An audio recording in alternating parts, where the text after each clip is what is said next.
Yemwe mfitiye nyuma yuko ngomba kuba nagira ikipe nyuma ngomba kuba nakwerekeza.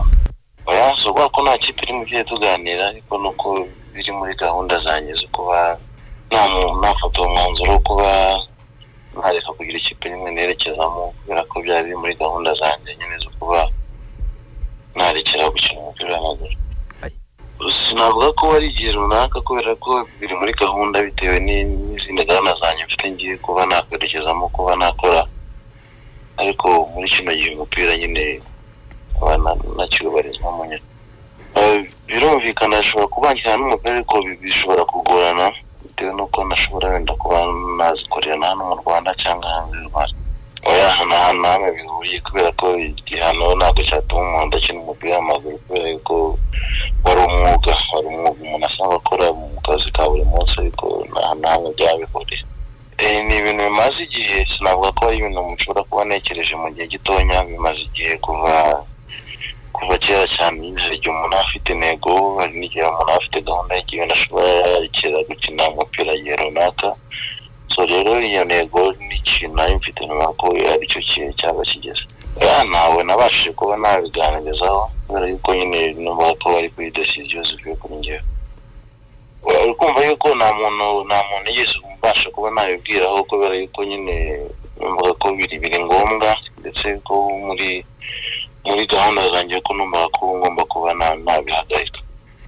Buriya hari ikintu ngiye muri njye nagira, ntabwo ngira ikintu cyo kwicuza kubera ko kwicuza numva ko bitari ngombwa kubera ko ikintu kiba cyarabaye kubera impamvu. So numva ko kuri njye kwicuza ni ibintu nakunda guha umwanya cyane.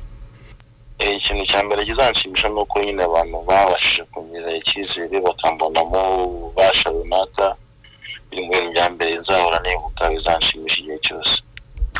Inama numva ko naba nuko bagomba gukora ibyo bakunze, nuko bagomba kubijyamo n'umutima wabo wose, bakagira intumbero ndetse bakagira ikintu kijyanye na discipline, kubera ko discipline ni mu bintu bya mbere byubaka cyangwa bifasha mu iterambere ryawe. So numva ko aricyo kintu cya mbere gikomeye numva ko naba mu mupira bo numva yuko icyo nababwira ni uko bakomeza gufasha impano z'abana bagiye batandukanye, bakaba hafi kubera yuko batabaye hafi nakeka ko hari byinshi cyane batabasha kugeraho. Mu gihe baba babaye hafi hari byinshi cyane babasha kugeraho kubera yuko biri mu nshingano zabo cyangwa niba bafitiye ububasha.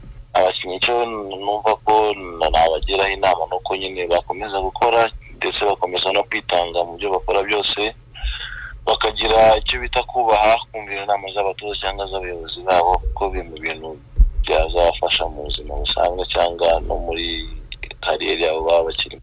Nta n'umwe kuba twabiganiriye. Ntabwo mutagiye ku rugamba kubera ko n'abasigayemo ndabizi ko bafite ububasha kandi bazagira kuri byinshi. Icyo numva cyaba cyarambabaje ni uko hari abantu nyine bashobora kuba barafashe yuko wenda ko atari bashobora kuba baramwumvishijeho byinshi bigiye bitandukanye ariko batabashije kuba muzi. Ariko icyo navuga cyo ni uko uzi Olivier afite uburyo amuzimo, ndetse n'uzi Olivier amuzi kubera ko hari umwanya wamuhaye runaka, hari uburyo yamweretsemo. Ndumva ari ikintu gikomeye cyane. Ubu none ahangaha ntabwo naramenya gahunda aho bahita bansanga, ariko iminsi wenda iri imbere umuntu ashobora wenda kuzabamenyesha.